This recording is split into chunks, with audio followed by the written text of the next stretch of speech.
मैं doctor Surendra Singh, assistant professor, political science department, BSR government arts college Alwar. आज मैं आपको BA सेकेंड ईयर के फर्स्ट पेपर प्रमुख राज्य व्यवस्थाओं के 5वें अध्याय ब्रिटिश संसद यथार्थ कॉमन सभा का अध्ययन करवाऊंगा।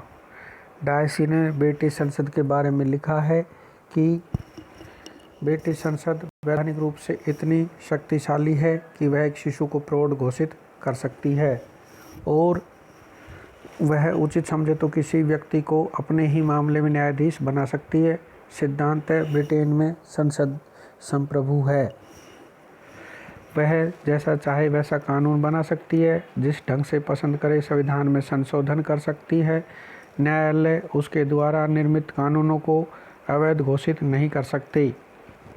वह मंत्रिमंडल को अपदस्थ कर सकती है। मैरियट ने संसद की संप्रभुता के संबंध में लिखा है कि ब्रिटिश संसद से प्राचीन कोई विधानमंडल नहीं है और इसका अधिकार क्षेत्र सबसे अधिक विस्तृत है और इसकी शक्ति असीमित है। यह धार्मिक तथा लौकिक सभी मामलों में कानून निर्माण की सर्वोच्च सत्ता है। सर एडवर्ड कोक ने लिखा है कि संसद की शक्ति तथा अधिकार क्षेत्र इतना सर्वोपरि और पूर्ण है कि इसकी कोई सीमा नहीं बांधी जा सकती। इंग्लैंड में संसद सर्वोच्च अथवा संप्रभु है। इसके दो अर्थ हैं, सकारात्मक और नकारात्मक। पहले से मतलब यह है कि संसद पूरे देश के लिए और किसी भी विषय पर कानून बना सकती है। विधि निर्माण की संपूर्ण शक्ति संसद के हाथ में है। दूसरे से मतलब यह है कि ब्रिटिश संसद द्वारा बनाए गए कानून को वहाँ की कोई भी न्यायपालिका अवैध घोषित नहीं कर सकती। ग्रेट ब्रिटेन की संसद की सर्वोच्चता के पहलू अधिक महत्वपूर्ण हैं। इसका मतलब यह है कि इंग्लैंड में अमेरिका के समान न्यायिक समीक्षा नहीं है। अमेरिका में सर्वोच्च न्यायालय को यह अधिकार है कि वह कांग्रेस द्वारा पारित किसी कानून को अवैध अथवा असंवैधानिक घोषित कर सकता है। यदि वह संविधान की भावना के विपरीत हो तब ऐसा कानून रद्द कर दिया जाता है। ऐसी शक्ति इंग्लैंड के किसी न्यायालय को प्राप्त नहीं है। इसलिए डायसी कहते हैं कि संसद की संप्रभुता कानूनी दृष्टि से हमारी राजनीतिक संस्थाओं की महत्वपूर्ण विशेषता है। और डी लॉम लिखते हैं कि ब्रिटिश संसद सब कुछ कर सकती है, केवल स्त्री को पुरुष और पुरुष को स्त्री नहीं बना सकती। संसद की संप्रभुता के 3 पहलू माने जाते हैं। नंबर 1, ऐसी कोई भी विधि नहीं है जो संसद नहीं बना सकती हो। ब्रिटिश संसद कोई भी कानून बना सकती है। ये राजगद्दी के उत्तराधिकारी को निश्चित कर सकती है। नए प्रदेशों को इंग्लैंड में मिला सकती है। अधीन देशों को स्वतंत्रता प्रदान कर सकती है। सम्राट को गद्दी से उतार सकती है। स्वयं अपना जीवन काल बढ़ा सकती है आदि। इसे राजनीतिक, सामाजिक, आर्थिक, शैक्षणिक, सैनिक, सामुद्रिक आदि सभी प्रकार के कानून बनाने का अधिकार है। नंबर 2, ब्रिटिश संसद संविधान में कोई भी संशोधन कर सकती है। संसद ने केवल साधारण विधियां निर्मित, संशोधित व रद्द कर सकती है, बल्कि वह संवैधानिक विधियां भी बना सकती है।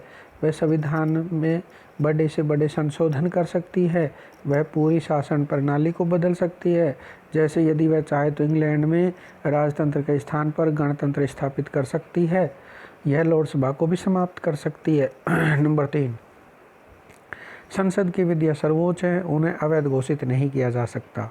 संसद के द्वारा पारित कानून सर्वोच्च हैं। इंग्लैंड की कोई भी शक्ति उन्हें अवैध एवं प्रभावशून्य घोषित नहीं कर सकती, भले ही वे अनैतिक हों, अतार्किक हों, गैर कानूनी मालूम पड़े।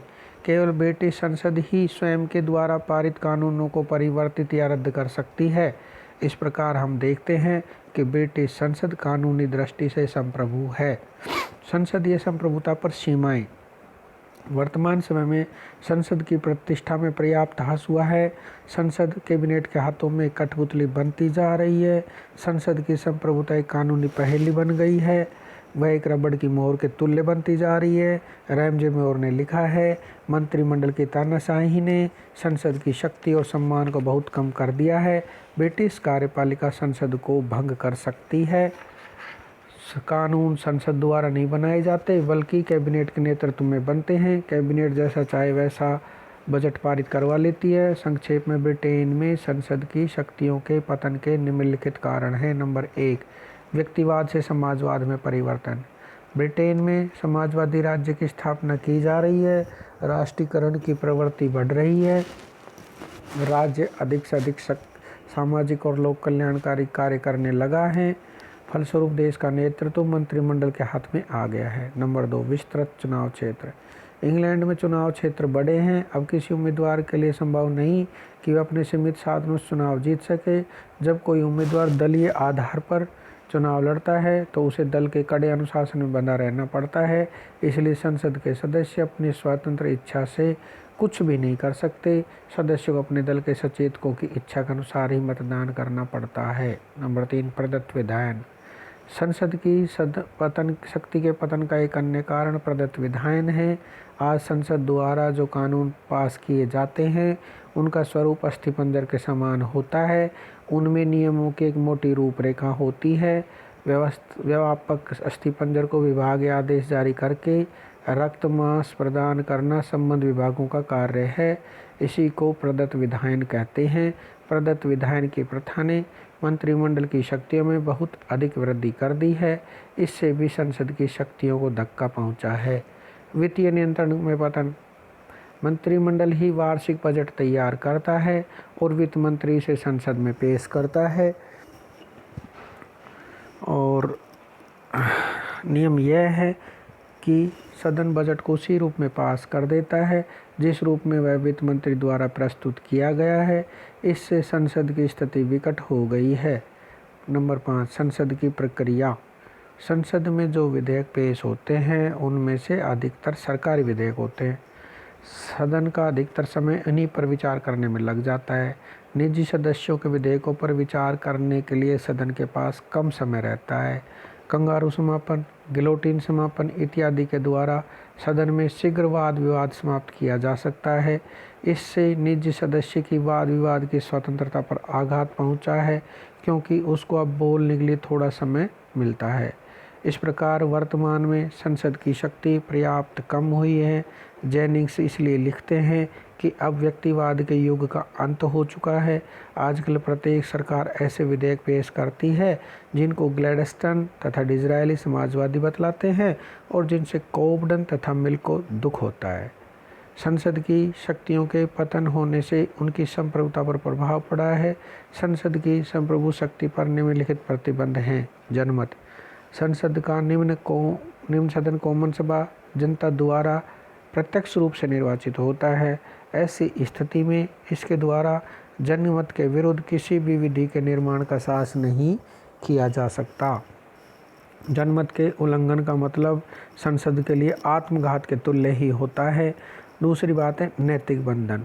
संसद अपनी वैधानिक संप्रभुता के बावजूद ऐसा कोई कानून नहीं बना सकती जो नैतिक मान्यताओं के प्रतिकूल हो।